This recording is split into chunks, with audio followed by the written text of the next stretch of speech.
তো নমস্কাৰ বন্ধু বান্ধৱীসকল স্বাগতম জনাইছোঁ সকলোকে আৰু আপোনালোকৰ যেটো লিখিত পৰীক্ষাৰ তাৰিখ হলাইছে আৰু ইয়াৰ ডিপাৰ্টমেণ্টটো হৈছে ডাইৰেক্টৰ অফ ফিচাৰিজ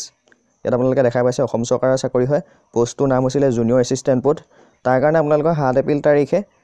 লিখিত পৰীক্ষা হোৱাৰ কথা আছিল কিন্তু এতিয়া আপোনালোকৰ পষ্টপন কৰিলে তথা পিছুৱাই দিয়া হৈছে আৰু নেক্সট যেটো আপোনালোকৰ এক্সামৰ ডেট হেতু এতিয়ালৈকে উল্লেখ কৰা নাই যেতিয়া উল্লেখ কৰিব মই আপোনালোকক জনাই দিম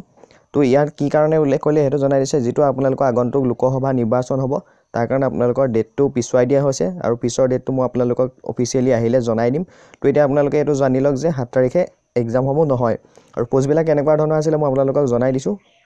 তো এডভাৰটাইজমেন্টটো এটো আছিল আপোনালোকৰ জুনিয়ৰ এছিষ্টেণ্ট পোষ্ট আছিল টোটাল 4টা পোষ্ট ওলাইছিল আৰু তাৰ কাৰণে কোৱালিফিকেশন বিচাৰিছিল আপোনালোকৰ গ্ৰেজুৱেট বিচাৰিছিল এনি ডিসিপ্লিন আৰু লগতে এখন আপোনালোকৰ ছমাহৰ কম্পিউটাৰ সাৰ্টিফিকেট বিচাৰিছিল আৰু এই পোষ্ট গিটা ওলাইছিল আপোনালোকৰ নৱেম্বৰ মাহৰ 2018 চনৰ নৱেম্বৰ মাহত ওলাইছিল 4টা পোষ্ট এটো ডাইৰেক্টৰ অফ ফিচাৰিজ তো যদি আপোনালোকে এপ্লাই কৰিছিল তেতিয়া হলে নেক্সট আপোনালোকে ওয়েট কৰি থাকিব যেটো ডেট আহিব মই আপোনালোকক জনাই দিম তো ভিডিওটো ইমানখিনি ভিডিওটো ভাল লাগিলে আপোনালোকে কমেন্ট কৰিব আৰু যোনখিনি আপোনালোকৰ ফ্ৰেন্ড আছে ফ্ৰেন্ডসকললৈ ভিডিওটো সম্পূৰ্ণ শেয়াৰ কৰি দিব আৰু যদি চেনেলটো সাবস্ক্ৰাইব কৰা নাই সাবস্ক্ৰাইব কৰি সাইডৰ বেল আইকনটো দবাই ৰাখিব তেতিয়া যিকোনো ধৰণৰ আপডেট বিলাক আপোনালোকে লগালগ পাই যাব